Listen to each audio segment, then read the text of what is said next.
Amigos, muy buenas noches. Hoy es miércoles 18 de marzo del 2026, de la era más vulgar y corriente que puede existir, la del segundo piso de la cuarta trastornación.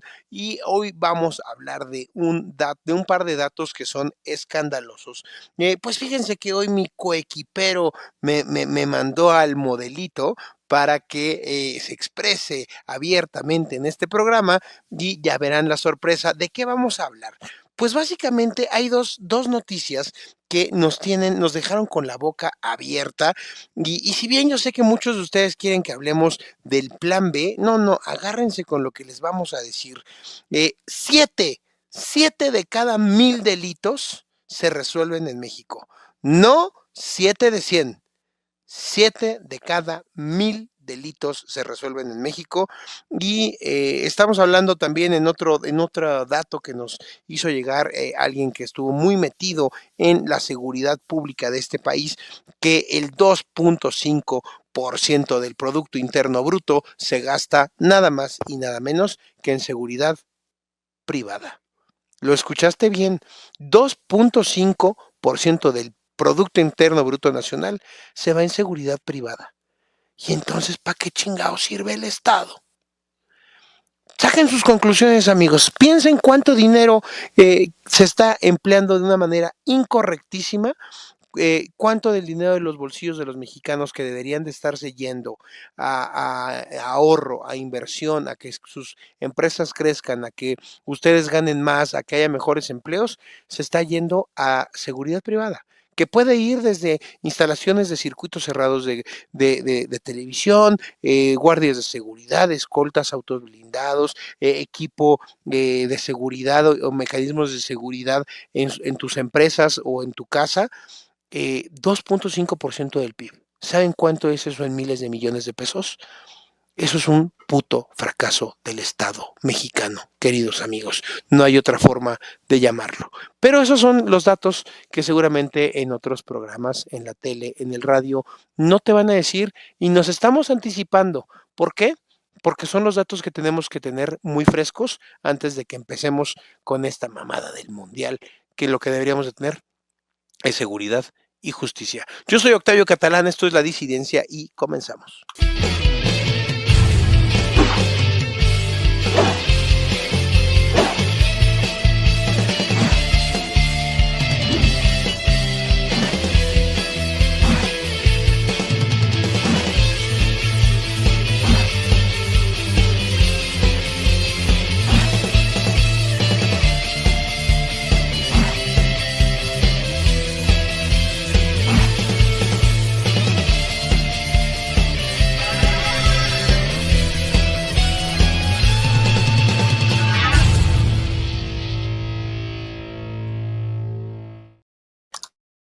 Pues con estos datos nos las gastamos y así arrancamos. Queridos amigos, pues gracias por estar aquí en esta transmisión. Hoy no le pude avisar en tiempo y forma a la comunidad de Escena de Grillos que estábamos arrancando esta disidencia de forma pues muy precipitada. Siempre anunciamos al menos unos 5, 10, 15 minutos, pero así llegamos safe porque este compromiso con ustedes, queridos amigos, y con los amigos de Wow MX, pues hay que cumplirlo. Le damos la bienvenida a todos los que ya se van comentando. Ya veo a mucha gente de la comunidad de Sedona de Grillos, ya veo a una de nuestras moderadoras, veo a Vero, todavía no veo a Alma Lilian, ya veo ahí una contribución, no sé si creo que es Amelia. Déjenme ver, pues creo que todavía no está mi querida Alma Lilian ni José Juan, pero bueno, ahorita vamos a ir saludando poquito a poquito cada uno de sus comentarios y pues vamos a darle la bienvenida al muchacho por quien ustedes se vuelven locas, queridas amigas, con quien ustedes empiezan a padecer algún tipo de esquizofrenia porque solo oyen voces y nada más lo escuchan a él y solo a él. Vamos a darle la bienvenida al profe de los chinos rebeldes. Muy buenas noches, querido Octavio, querida comunidad disidente, queridos seguidores que están ya aquí muy puntuales, les mando un abrazo y un beso. Gracias por la Ay, invitación, hoy querido les tocó Octavio. hasta de eso, chingada madre. A ver si aquí de repente cumple. Y aquí debías botones y camisa afuera y enseñar los músculos del boxeo. Y no, no, no. Este, estás debiéndole la audiencia, mi querido Fer. Seguiré Oye, pues debiendo, seguiré con el debiendo. gusto de saludarte, espero que este miércoles que ha transcurrido entre cierres, reencarpetamientos, tráfico, aglomeraciones y la burocracia que hace caótica la ciudad más el desmadre nacional, dentro de lo que cabe, hayas tenido un miércoles pacífico, mi querido Fernando. ¿Cómo te trata dicen los godines, ombligo de semana? Pues ¿Cómo me caga esa afortunadamente, expresión? afortunadamente bien, querido Octavio, ya sabes, con diversas actividades laborales que me han impedido estar con ustedes en programas anteriores, pero bueno, aquí andamos ya dándole a este tema que desde luego es muy impactante. Oye, vamos a anticiparle a la audiencia que mi querido Aminadab hoy, esta semana, estará ausente básicamente por un tema de salud y por temas profesionales. Primero, pues el billete, queridos amigos, el billete, hay que llevar la papa a la casa. Y dos, pues cuidar la salud, que mi querido Aminadab tiene que estar atento a sus ojitos, dirían por ahí, porque no se vaya a convertir en un secretario que ocupa la silla de Vasconcelos y tenga los ojos saltones. Ustedes saben como quién, queridos amigos. Vamos a entrarle. Hoy prácticamente la agenda tiene que ver con seguridad. ¿Por qué? Porque estamos en nada del mundial y este país es inverosímil. O sea, no mames, Fernando. ¿Cuánto decía el artículo? 6 o 7, eso es irrelevante ya. 6 o 7 delitos se resuelven de cada 1000, Fernando. O Sí, sea, no, no sé qué piense la audiencia de esto, pero uno se pregunta, ¿dónde estamos viviendo? O sea, eso y no tener ley es lo mismo, Fernando. O sea, eso y no tener un esquema de seguridad o de justicia es exactamente lo mismo. Vale para pura madre. Eso demuestra por donde lo ves es un estado fallido. Pero eso sí, el debate nacional es la reforma electoral. Eh, Todos los días nos inventamos un tema distinto. Claro, la reforma electoral es muy grave, ¿eh? sí, Pueden no. terminar de sepultar la democracia. Pero estos dos artículos fueron, eh, no sé, a mí me generaron dolor de estómago, cabrón. Dale. A ver, sí, el artículo que enviaste, pues es muy fuerte porque estás hablando de un porcentaje de resolución, ya no digo bajo, sino ínfimo, o sea, es un nivel casi, casi sepulcral el que se resuelve. Estás hablando del 0. ¿Qué será? 0,7% de los delitos se resuelven en ese escenario y bueno, habría también que ver la capacidad de resolución que se tiene en el sentido de cuánto tiempo tardó en resolverse ese problema, ¿no? A lo mejor se resolvió en 7 años, a lo mejor se resolvió en 10, a lo mejor se resolvió en 3. Entonces, ahí tenemos un asunto pues bastante preocupante porque la credibilidad institucional, es decir, cuando la fiscalía comete este tipo de errores, este tipo de omisiones y este tipo de ineficiencias, y con estos números, Octavio, pues el mensaje hacia la sociedad es muy claro. O sea, no pueden resolver los problemas, están saturados, ¿ok?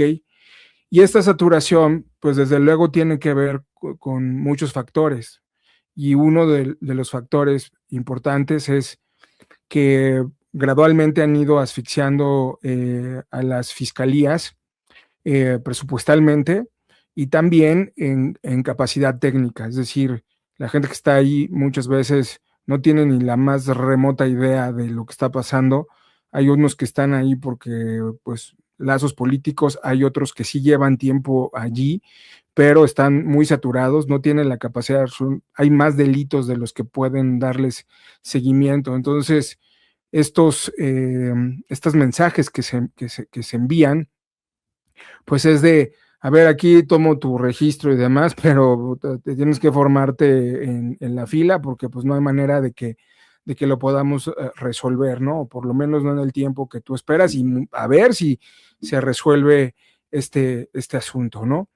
Entonces, pues es gravísimo porque justo la sociedad que decidió votar por la reforma judicial, se le olvidó curiosamente uno de los pilares fundamentales que se debió haber reformado desde hace mucho tiempo, y eso incluía, desde luego, una consideración mucho más profunda, no solamente en términos económicos, sino en términos de reestructura.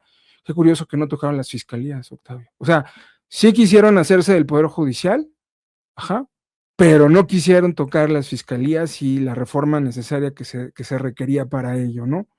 Porque mucho de lo que ocurre en el proceso que se da en las fiscalías, pues es material que llega a los jueces, y estoy hablando ya no del nuevo Poder Judicial, estoy hablando del viejo Poder Judicial, en donde tenías jueces que pues resolvían conforme se había, lo que se había construido en la fiscalía, lo que había determinado el Ministerio Público, la evidencia que se había recolectado y demás, y de pronto pues, el juez resolvía, y como no hubo un proceso debido, como hubo mucha inexpertise, como hubo muchos errores procesales, bolas, te resolvían de manera negativa y el amigo salía libremente y entonces enviaba la señal de impunidad. Estoy hablando del sistema pasado del Poder Judicial. Bueno, ahora con el nuevo Poder Judicial la cosa se va a poner más sabrosa porque el nivel de incompetencia que tienen varios de los jueces del bienestar es apabullante, es escalofriante. Y tiro por viaje vamos a ver confrontaciones, enmiendas de plana a varios de los jueces del bienestar que no tienen ni la más remota idea de para qué sirve la Constitución y cómo funciona. ¿Ok? Entonces, pues, lamentablemente así están las cosas, Octavio. Aprovecho este primer corte, esta primer corte de caja que haces, mi querido Fer, para antes que nada agradecer a Grave, nomás, siempre hay un lindo detalle desde Allende las fronteras. Dice: hola disidentes, linda noche, muchísimas gracias. Blanca Torres, te saludo con mucho afecto, esperando que tu recuperación, que tu salud, todo esté muy bien. Y también Mara dice: este comentario vale la pena, es alguien que sabe de lo que escribe, de lo que habla. Dice: hay un buen de delitos, las denuncias aumentan mucho, pero hay muchos factores que están involucrados en la no resolución de los mismos. A ver, creo, cuando dices muchos factores, todos lo sabemos, desde la falta de capacitación, la falta de profesionalización, y más ahora con todo el desmadre que tienen con todas las reformas que se han venido haciendo desde el sexenio pasado, todos los incentivos que hay para caer en esquemas de corrupción. Pero había otro dato, mi querido Fer, no sé si tienes el artículo a la mano: la cifra negra, es decir, los delitos que no se denuncian. O sea, deja los delitos que llegan y se denuncian formalmente, el porcentaje de delitos que no se denuncian. ¿Qué es lo que le estamos diciendo? A ver, tú lo viste desde una óptica del poder.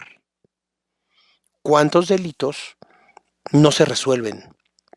Y estás hablando de la ineficiencia de la administración pública.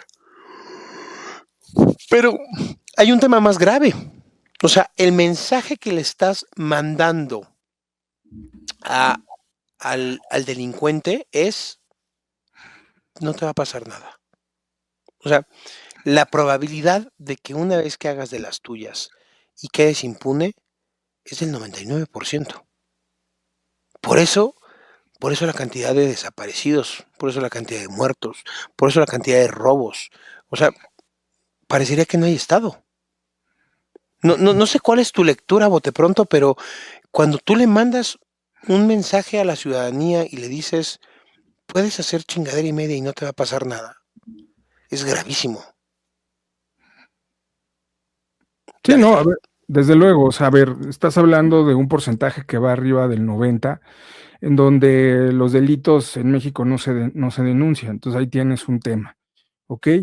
Ahora, los que sí se denuncia, la resolución de esos delitos, pues es ínfima, ¿ok? Por eso decía que es sepulcral, porque el 0.7% de, o sea, 7 de 1000, pues es eso. Y luego, si tienes que las víctimas que suelen denunciar eh, no son atendidas de la mejor manera dentro de las fiscalías, por muchas razones, también. En este asunto, la atención al público deja mucho que desear. No, me queda muy claro que no es en todas las fiscalías y que hay servidores públicos que pues, valen la pena dentro de las propias fiscalías y que hacen un esfuerzo eh, pues sobrehumano para representar con dignidad a la institución y pues a su trabajo, pero hay otros que ¿no? Y eso, pues, yo lo sé de primera mano por el tema de mi familia, ¿no? Que se dedica al litigio penal, o sea, eso es tiro por viaje. Luego, las víctimas que suelen denunciar lo hacen con temor, desde luego, pero ya una vez que tú denuncias, digo, a ver, yo fui víctima de un asalto a mano armada y fui a levantar mi denuncia. Llegué a las, ¿qué te gustan? 8 de la noche y salí a las 3, 4 de la mañana, ¿no? Y eso fue tardadísimo, o sea, fue una cosa horrible. Y luego se hizo la denuncia, hubo el careo, pero yo tenía 2 abogados que no me cobraron un centavo, ¿ok? Pero otras personas tienen que contratar a un abogado para reafirmar su denuncia y ir al careo y pues ¿quién se va a aventar ese paquete? ¿No? Pues la gente no lo quiere hacer tampoco. Y se entiende hasta cierto punto, pues que pues también tienes miedo, no tienes el recurso. Imagínate la persona que no tiene ni la más remota idea de eso y de pronto quiere ir a denunciar y de pronto hace la denuncia y luego le tienen que llamar porque encontraron al delincuente, si es que lo llegaron a encontrar, y luego lo tienen que sentar ahí, lo llaman, le dicen, ves que va a haber un careo, tenemos que reconocer al personaje y te pasan a la cámara GESEL, identificas al agresor y además tienes que ir a un abogado para que te vaya orientando, porque tú solo pues no vas a poder, ¿no? O sea, y te vas a tardar mucho tiempo. Entonces, ahí hay un tema también muy grave. Y los que pues no denuncian, desde luego, pues no denuncian por las razones de desconfianza, de temor, de incertidumbre, de miedo a las represalias, de trámites excesivos, que pues, ¿para qué lo hacen? De colusión entre la autoridad y la Bueno, delincuencia. ese es otro punto, ¿ok? Y me estoy yendo a delitos menores, ¿no? O sea, me estoy yendo hacia delitos debajo, o sea, pequeños, pues, vamos a pensar, ¿no? No crimen organizado, trata y demás. Bueno, y eso, desde luego, pues limita la capacidad del Estado para iniciar las investigaciones correspondientes. En primer lugar, porque no se denuncia, porque no hay el incentivo correcto para que él se haga, y por otra parte, si se denuncia, pues tenemos los resultados. Y entonces el índice de impunidad institucional que tenemos en este país, pues es más del 85%, está entre el 89% y el, ¿qué te gusta? 91% aproximadamente. Digo, a ver, estoy diciendo datos de manera general, ¿ok? Basados en el índice de impunidad institucional que existe en México y que de los muchos casos que se resuelven, pues no tienen la efectividad correspondiente. Entonces, incluso los delitos denunciados rara vez llegan a buen puerto.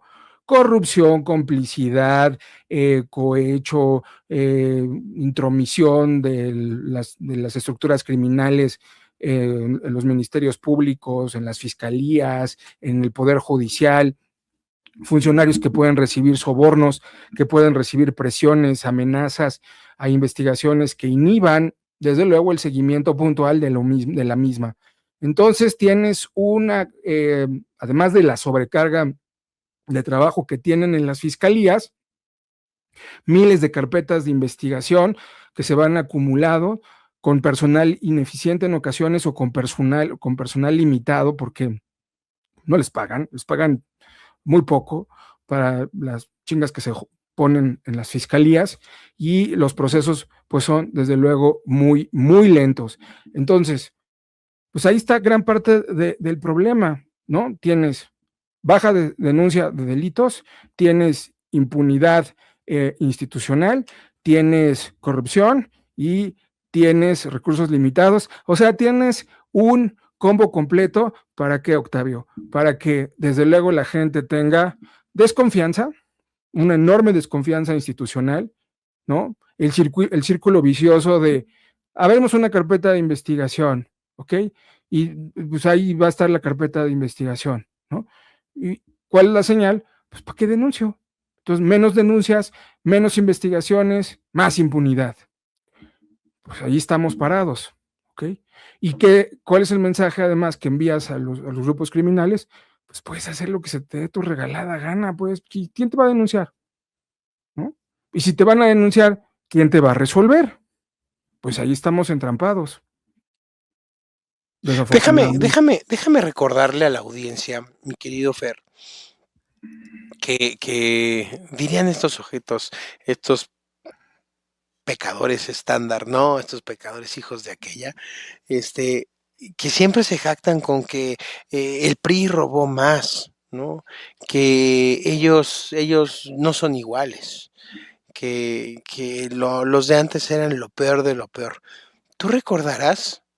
¿Tú te acuerdas por qué Enrique Peña Nieto despidió al profe Benítez Treviño de la administración? ¿Tú Eh, recuerdas o me lo aviento así para recordarle a la audiencia? no fue lo de. No, me estoy confundiendo. Mejor aviéntatelo porque no voy a decir una barbaridad. Porque su hija Hay la de la hija que fue a un antro, ¿no? Bueno, no a un ajá, restaurante en la Condesa. hizo un desmadre. A ver, ni siquiera robó, ni siquiera cometió un delito, cabrón. Su hija se vio involucrada en un escándalo y Peña dijo, ni madre, yo no puedo permitir esto. Y despidió a Humberto Benítez Treviño, cabrón, que Ujú, era el profe, cabrón, que era una institución y que además había sido casi un mentor para Enrique, cabrón. ujú. Pero estos sujetos de la dignidad, de la austeridad, del ejemplo, hoy, ¿qué pasó? Hoy dejaron libre a Pío López Obrador y le exoneraron de toda culpa a Pío López Obrador. Y dijeron, el señor es un angelito, ¿cómo lo vamos a castigar? Cuando hay videos donde está agarrando dinero y dicen para el movimiento, cabrón, ¿no? A manos llenas. O sea, es que el pedo es que le estamos mandando el mensaje a todos de no pasa nada. Sé un hijo de la chingada, cabrón, ¿no? Ujú. Y el punto es que viene el mundial y parece que todos así, güey, tápense los ojos. No pasa nada, no abran la prensa. Tápense los oídos. Este México es un belvedere de felicidad, de justicia, de seguridad, cabrón. O sea, el dato, 7 de cada 1000 delitos llegan a concluir, o sea, se concluye en algo del delito. ¿No? O sea, logras. El demás, vale madre, es impunidad. Si es que acaso se denunciaron. Y luego el otro dato es escalofriante. Brother, 2.5% del Producto Interno Bruto en seguridad privada, estamos hablando de cuántos miles de millones de pesos.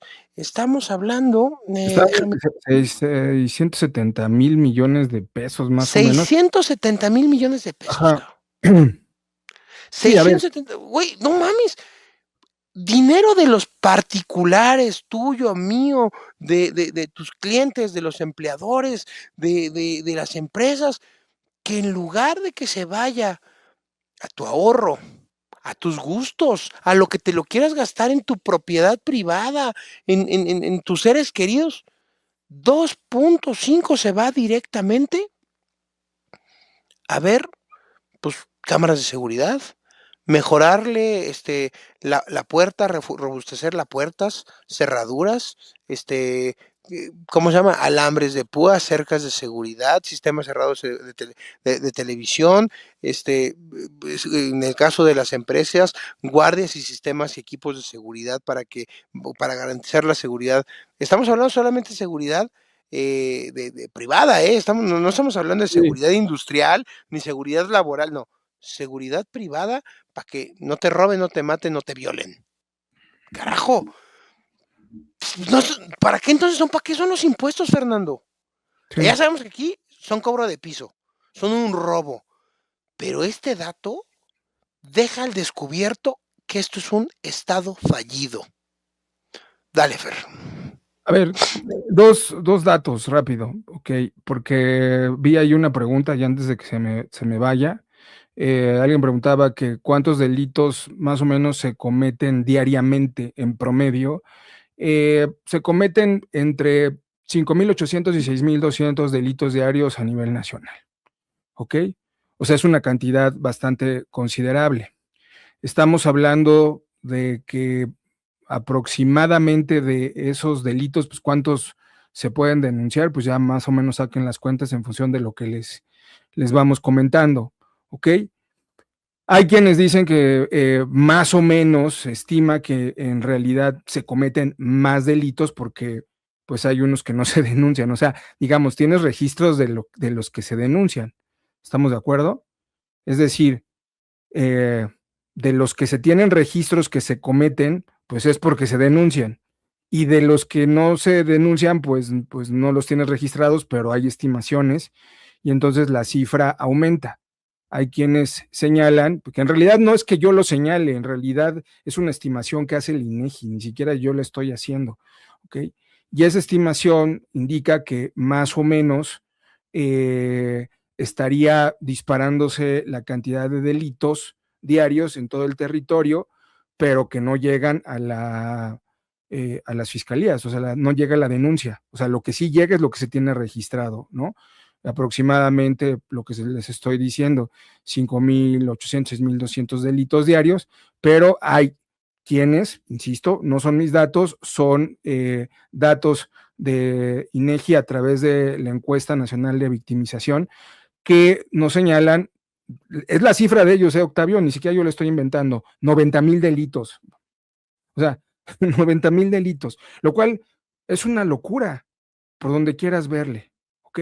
Y estoy hablando de delitos no de alto impacto todos, pero bueno, finalmente delitos. Ahora, si te vas a delitos de alto impacto tan solo en la Ciudad de México al cierre que se tiene de febrero, estamos hablando de 53 a 57 delitos de alto impacto, que es robo con violencia, homicidio y todo eso que conlleva.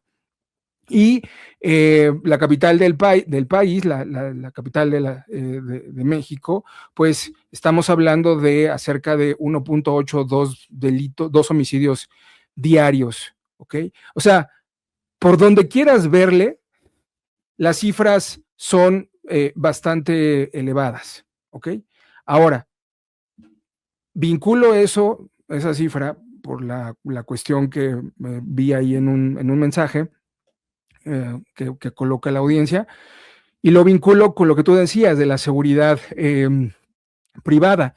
A ver, efectivamente, el gasto en seguridad oscila en privada 620,000, 720,000 millones de pesos. O sea, es una cifra elevadísima, Octavio. Ya dijiste el correspondiente al Producto Interno Bruto, ¿no? Ya le pusiste una cifra, 2.5, más o menos. Bueno, ahora, esa cifra vincula eso con el presupuesto federal de la Secretaría de Seguridad Ciudadana, que estamos hablando de 60,000 millones de pesos, ¿ok? Ahora, súmale a eso los 170,000 destinados a Sedena, ¿ok? Luego a eso súmale los 65,000 destinados a Marina. Bueno, es ínfimo comparado con lo que se invierte en seguridad privada. O sea, es muy poco. Y entonces, tienes recursos. Ah, pero ¿qué tal las becas para los niños? Claro. ¿no? ¿Qué tal, además, ¿qué tal las pensiones de huevones? Ahora tú dijeras, bueno, 60,000 es una cantidad, 170,000 es una cantidad. Ojo, ojo, Aquí estamos hablando de presupuesto, pero eso no se va a defensa, no se va a seguridad. Hay mucho que se va a gastos operativos, a fideicomisos mañosos y a cuestiones que le abrieron la cartera a pues a las fuerzas castrenses, ¿no? Y no todo se va a ese rubro, pero pensemos que se va a ese rubro. Bueno. Bueno, no, es que acuérdate que las Fuerzas Armadas ya son albañiles del bienestar. Entonces, los números, pues no te dan. O sea, es decir, la gente paga empresas privadas, gente que tiene recursos económicos, paga muchísimo más por la seguridad privada cuando el Estado debería garantizarlo porque está en su constitución, está en la constitución. O sea, ellos tienen el monopolio de la fuerza, tienen la responsabilidad de la seguridad de los ciudadanos.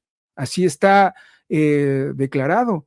Ahora, si tú ves esas cifras y luego te vas al impacto generado por la violencia, al impacto económico generado por la violencia, te vas de espaldas, porque el impacto generado por la violencia nos lleva a un 18% del Producto Interno Bruto.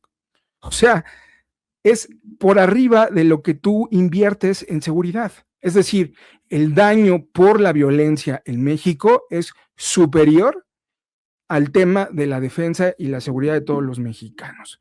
O sea, la simetría es evidente, ahí están los números, ni siquiera son míos, los pueden corroborar en el presupuesto público federal y lo pueden corroborar en los datos anteriores, lo pueden corroborar en el INEGI y en la encuesta nacional de victimización. Entonces, no son mis datos, ¿ok? Y déjenos, Los datos de ellos. déjenos hacer una puntualización que no es menor. Quien tengo que pedir la autorización, me están pidiendo que comparta el artículo. Más que un artículo, es una charla privada, muy privada, que hizo una persona que fue amigo personal directo de López Obrador. Y es quien escribe estos datos y quien nos los comparte también para nuestros programas. Yo tomo mucho de la información, además es una pluma que es una pluma muy fina que escribe semanalmente, pero hoy me quiero reservar el dato. Le estoy diciendo, es alguien que fue muy cercano a López, muy cercano a López Obrador, quien nos Yo da el quiero dato. comentar algo de ese artículo, Octavio. Esos datos, ¿Del de Fer? sí, esos datos que tiene Fer, esos datos están, o sea, son generales. O sea, no, los datos que te estoy dando son datos que yo tengo y que si quieren se los puedo compartir. Esos no vienen en el artículo, ¿ok? Esos yo se los estoy dando a ustedes. Sí.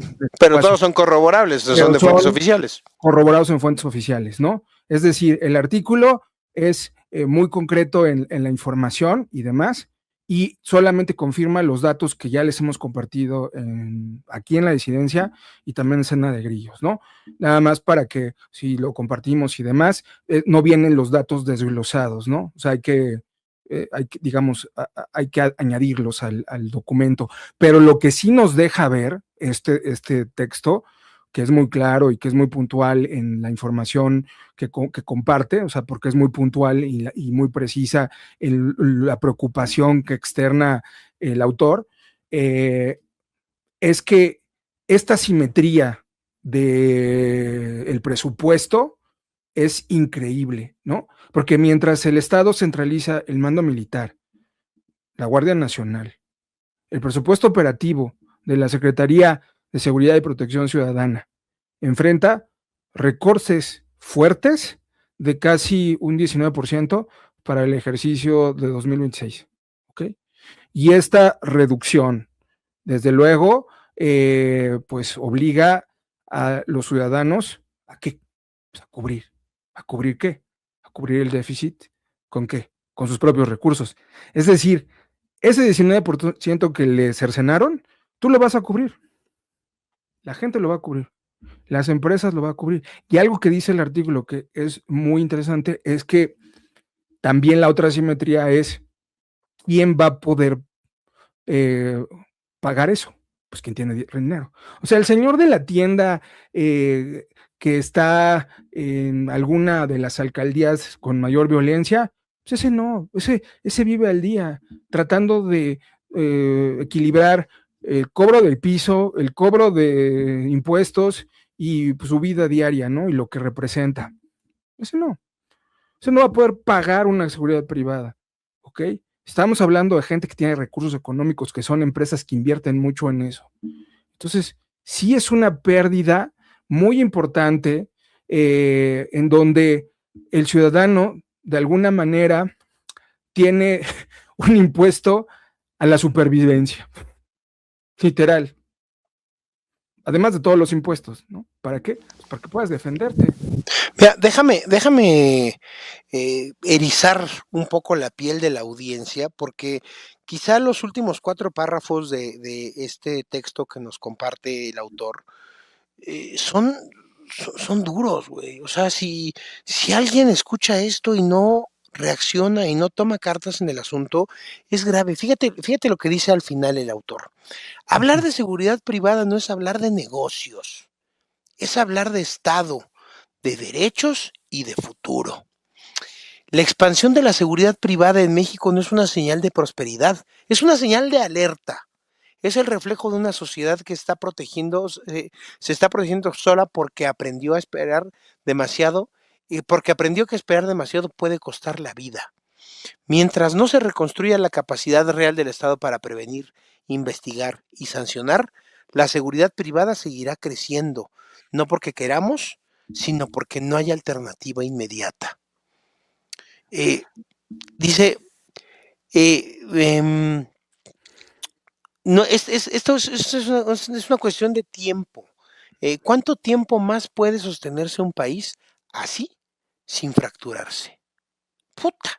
O sea, cuando te pone todos los datos del quiebre del sistema de justicia, del incentivo para delinquir y de la incapacidad del Estado para generar seguridad, es infame que tengamos un mundial de fútbol aquí, cabrón. Sí, no, a ver, O sea, es infame. sí, no, a ver, es infame. Y ve, ahí te va este asunto, ¿no? O sea, a ver, tienes una copa que va a traer a millones de turistas internacionales en un contexto de seguridad, de inseguridad muy elevado, ¿ok? Eh, la presión que van a recibir las fuerzas públicas va a ser muy elevada, ¿ok? Porque todos los ojos del planeta van a estar aquí postrados en México. Entonces, ¿qué es lo que van a tener que hacer? ¿Ok? Van a tener que contratar empresas privadas de protección. ¿Por qué? Porque lo que tiene el Estado es insuficiente, no les va a alcanzar. Entonces, se van a tener que obligar a tener una colaboración sin precedente con el sector privado para garantizar la integridad de los estadios, de los hoteles y de las rutas de transporte si no quieren que esto sea un cagadero. Evidentemente, eso lo va a tener que pagar alguien y yo me imagino, quiero creer, Octavio, no sé, que dentro del presupuesto operativo del mundial, pues va a estar contemplado ese rubro y lo van a tener que erogar o los hoteles o lo van a tener que erogar los organizadores o lo va a tener que erogar el Estado, es decir, un presupuesto alterno para cubrir ese tema. ¿Okay? Porque este evento va a servir como vitrina del modelo de seguridad que tenemos. Les guste o no les guste. ¿Ah? Pueden desgañitarse lo que sea, pero esto va a ser una vitrina del modelo de seguridad que se tiene. Si el Estado no logra articular una estrategia de coordinación efectiva, el mundial podría quedar marcado por incidentes de violencia, por la exhibición de una sociedad atemorizada, donde pues el orden solo va a existir dentro de los perímetros vigilados por estas empresas privadas. Fuera de eso podrá desatarse algún tipo de problemática. Esperemos que no sea así, pero los números, la realidad nos indica otra cosa, Octavio, ¿no? Porque además, ¿qué tanto han invertido en tema de, por ejemplo, comunicaciones encriptadas? ¿Qué tanto han invertido en temas de ciberseguridad, de cámaras de vigilancia? O sea, ¿qué tanto? Pues eso no lo sabemos en el fondo. Entonces, el problema se vuelve mayor cuando tienes esta presión mundial sobre tu cabeza. Y si no integras la inteligencia de de todas estas empresas privadas, ¿okay? De todo este monitoreo y las bases de datos del sector privado que podían estar de manera bidireccional con centros de inteligencia o con fiscalías local. Estoy haciendo un disparate, Octavio, pero si no lo haces, digo disparate porque no creo que lo estén haciendo, o uno quisiera pensar que sí, ¿no? Vamos a tener pues estos problemas que están registrados en el documento del cual estamos haciendo referencia, y con pues, la conclusión final que hace el autor al respecto, Octavio.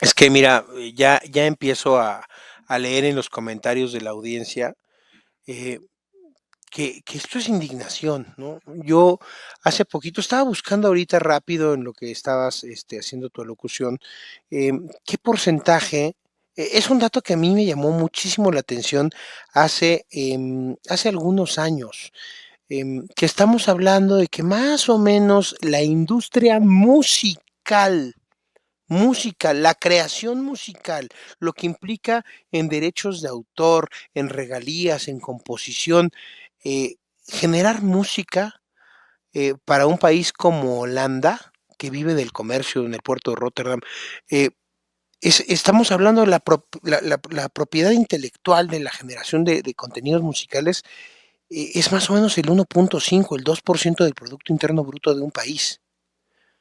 Y está generando, está creando, cuando dices, oye, ¿y aquí en México?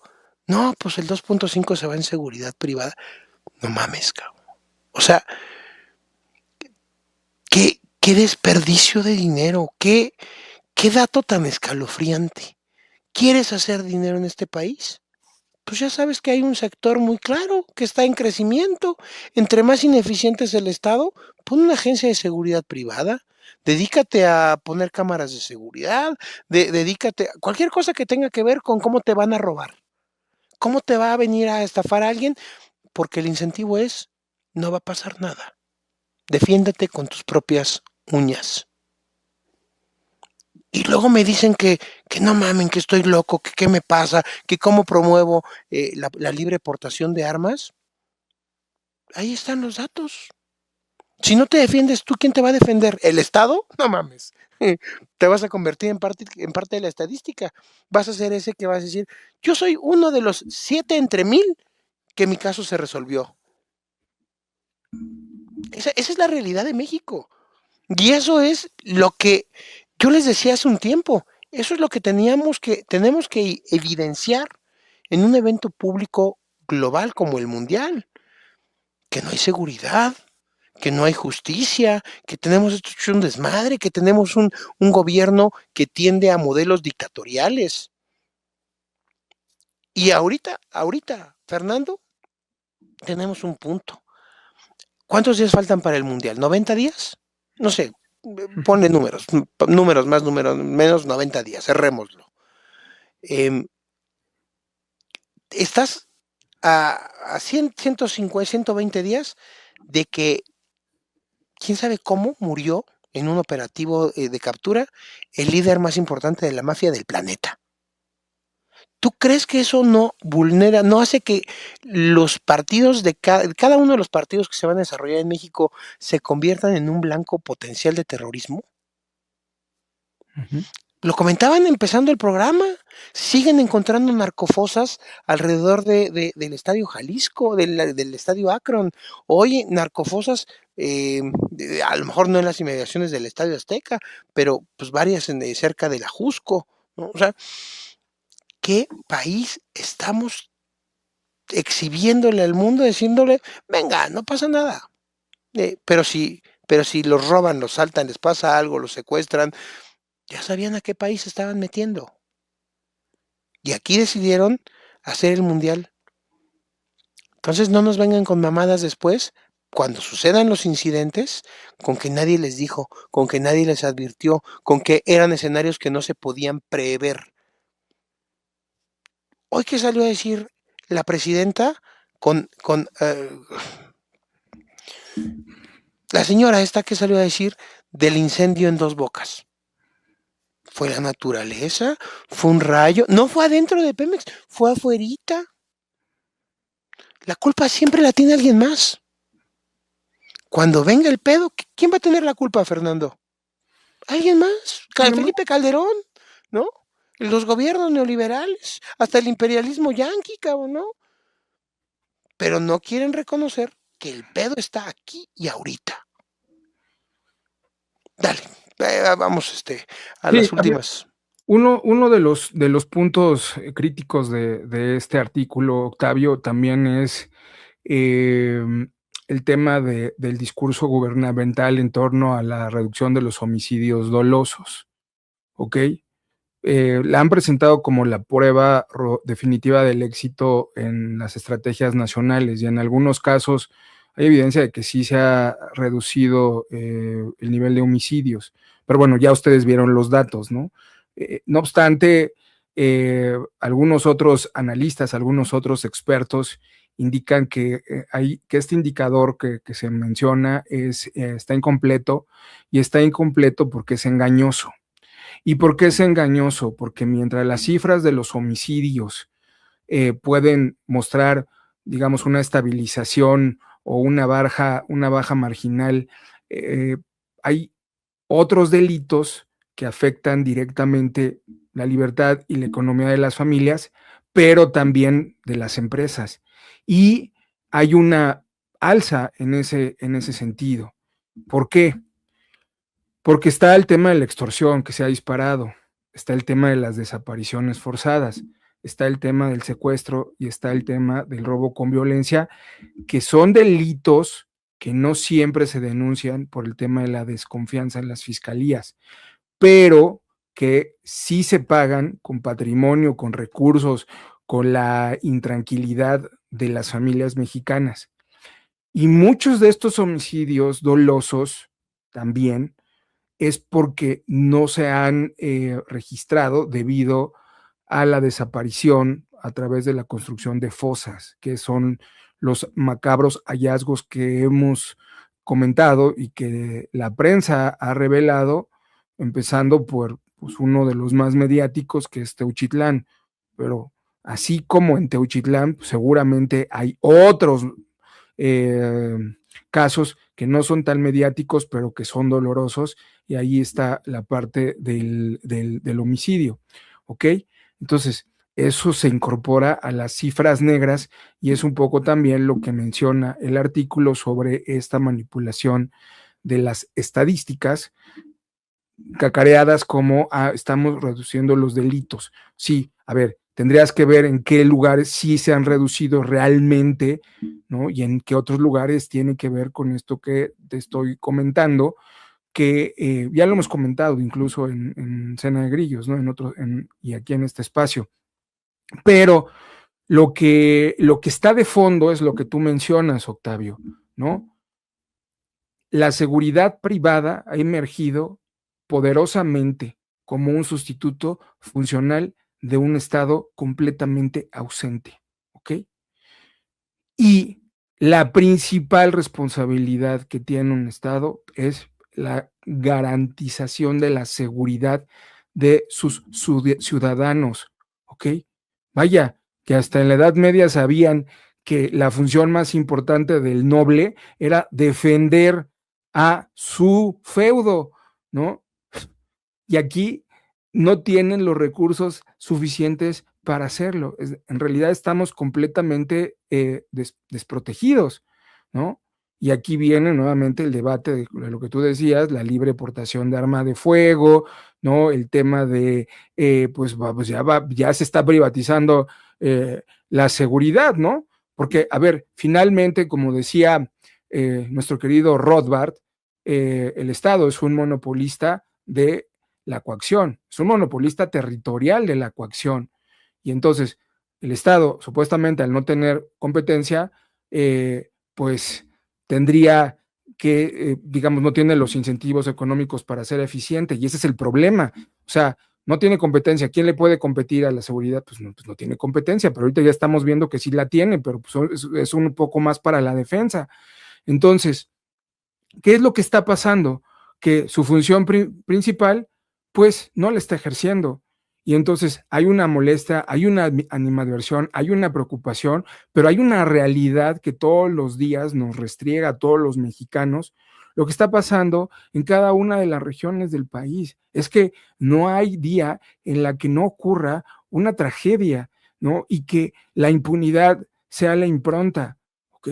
Sumado, desde luego, a la ineficiencia de estos infelices. Entonces, pues estamos llevando esto a, pues a un modelo de seguridad prácticamente en donde se basa un contrato en el que tú contratas a un grupo o a un equipo de seguridad privada, tienes una protección específica y si la empresa no cumple puedes cambiar de proveedor y listo, pero no todos tienen esa oportunidad y eso es justo también lo que habla el artículo, ¿no? O sea, hay quienes sí lo van a poder pagar, invertir y, y pues desafortunadamente otros no lo van a poder hacer. Quienes sí lo van a poder hacer van a ser clientes de esa empresa privada y quienes no lo puedan hacer van a seguir siendo los súbditos de un Estado que los patea, los desprecia y los acorrala y les dice, pues te chingas y defiéndete tú solo, yo no tengo tiempo para eso. Mi querido Fer, pues mira, cuando las demandas sociales que fue enarbolando y que fue consolidando en su narrativa la izquierda encabezada por López Obrador.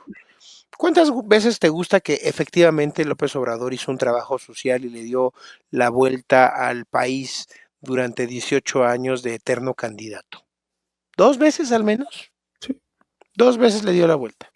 Y entonces pudo ir escuchando el malestar de las comunidades y entonces tenía la posibilidad de regresar un discurso muy aterrizado, focalizado, sabiendo, después de haber escuchado qué pasaba en territorio, llegaba y les decía lo que querían escuchar. Y no dudo que la constante que él escuchó fue el reclamo de la justicia y la seguridad es para los ricos.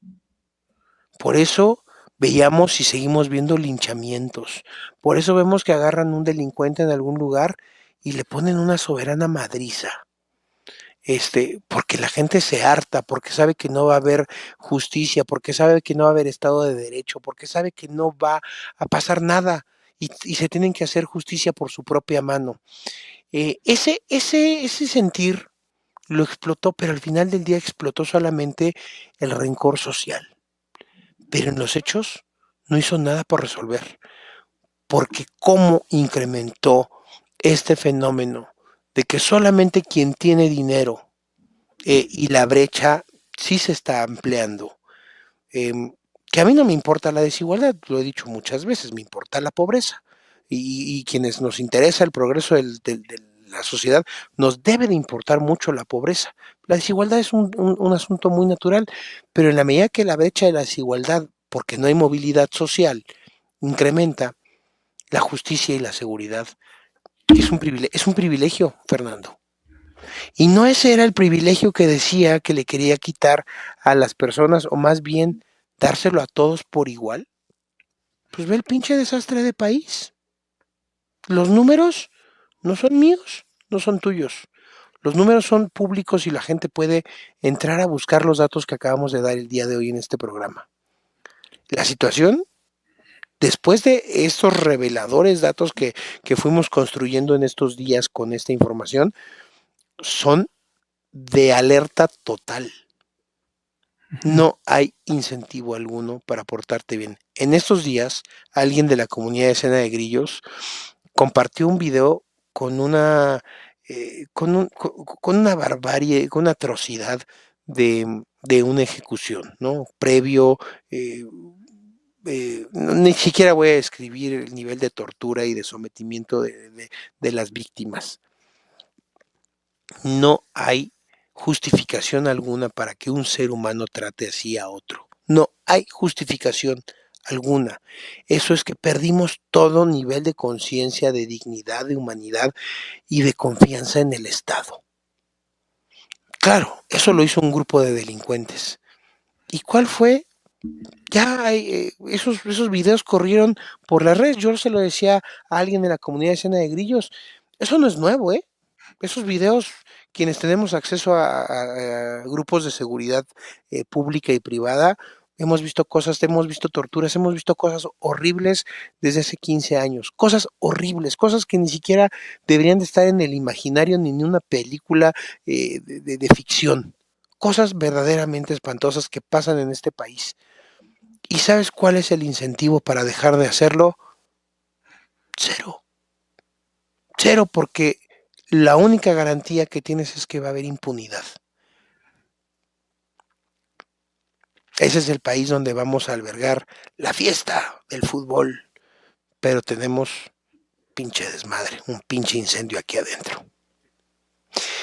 Mi querido Fer, ¿con qué quieres concluir o agradecer o decirle algo a la audiencia que hoy Mira, les dimos un programa que duró lo que tiene que durar? Dale. me acuerdo de un periodista británico que se llama John Carlin, a lo mejor ustedes lo ubican, es el autor del Factor Humano, que después se volvieron película, que se llama, esta película muy buena que se llama Invictus, a lo mejor la recordarán, y él decía que lo que más le ¿Invictus la llama, de Mandela? sí, Uh-huh. lo que más le llamaba la atención en México, el país en concreto, es que la gran mayoría de los ciudadanos nos despertamos, ¿no? Estamos en la mañana lavándonos nuestros dientes, desayunamos, nos vamos al trabajo, algunos se van en carro, otros se van en autobús, otros se van en el metro, nos comemos nuestro lunch, a mediodía algunos vuelven a casa, algunos llegan en la tarde, algunos llegan en la noche, algunos comen, algunos cenan, ven un poco la televisión, ven las redes, conviven un poco con su familia, van a dormir y al día siguiente se repite la misma historia.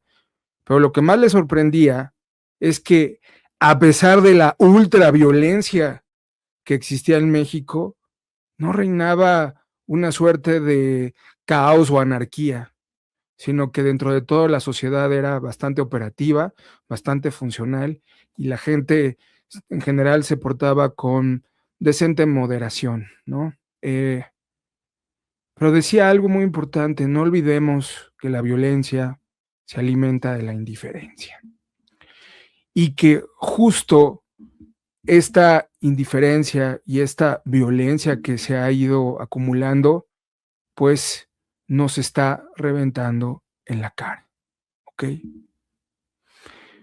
Y lo que tú mencionabas, Octavio, ¿no? Y habría que preguntarnos, en gran medida, dentro de este espanto, dentro de este horror, ¿cómo ven los ciudadanos a estos personajes? ¿Qué tanto se sabe de estos personajes, de los criminales? ¿Qué tan cerca los ven en las comunidades locales? Esto es como para la reflexión solamente. ¿Qué tan fuerte es su rechazo moral hacia estas personas? ¿En qué medida podemos categorizar la distinción de crímenes y criminales? ¿Qué tan dispuesto estamos o está la sociedad a aceptar el pacto del diablo, el beso sangriento, el intercambio de la impunidad por la paz? Eh, es poco lo que podemos hacer si no sabemos nada de ellos.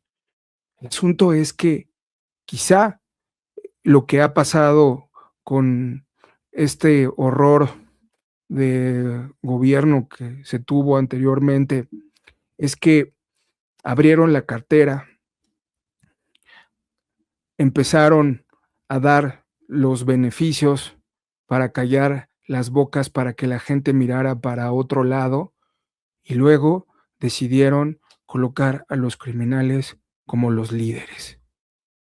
Es poco lo que sabemos de ellos en el fondo, o es mucho lo que sabemos de ellos en el fondo, y lo más importante es, si es poco o mucho, cómo pudimos generar estos monstruos sin darnos cuenta y cómo pudimos abrirle la llave del gobierno y colocarlos ahí para que siguieran decidiendo por la sociedad. Son preguntas, Octavio, y la verdad es que algunas tienen una respuesta infinita. Y hermanito, como es arriba, es abajo, ¿eh? Sí. Así pasa, está pasando en instituciones, en empresas, donde llevamos a lo peorcito a los a las posiciones de liderazgo, a personas reprobadas en todo tipo de calificación ética, moral, de cualquier tipo de estándar económico, social, cultural, y son los que estamos poniendo en las posiciones de liderazgo. Es una pinche vergüenza. No es privativo del gobierno, ¿eh? Nos está pasando en todos los sectores de la sociedad. ¿Por qué? Porque ya nadie quiere dedicar su tiempo, la gente valiosa no quiere dedicar su tiempo a liderear nada. Prefieren quedar expectantes de lejecitos y seguir viendo cómo esto arde de la chingada. Cierro con una última reflexión. Gracias, brother, por haber estado el día de hoy No, aquí en el gracias por la programa. invitación. Me decía una directora de una escuela hace poquito, el problema es que es un asunto cultural donde ni siquiera los niños que no tienen formados a lo mejor otros conceptos, tienen la voluntad de ir a denunciar lo que otro compañerito hizo mal. Entonces empieza toda la mecánica del bullying y empieza todo el resquebrajamiento social y empieza el descuido y el destrozo del tejido social. Desde ahí, ¿eh? Desde que no se le dice a un niño, oye, cabrón, ve y di que eso está mal. No, porque es el chillón, porque es el que raja, porque no, cabrón, eso tiene que acabar. Eso tiene que acabar y, y pronto, porque si no, la sociedad completita está condenada a que se vaya esto derechito a la chingada. Queridos amigos, muchísimas gracias por haber estado el día de hoy con nosotros.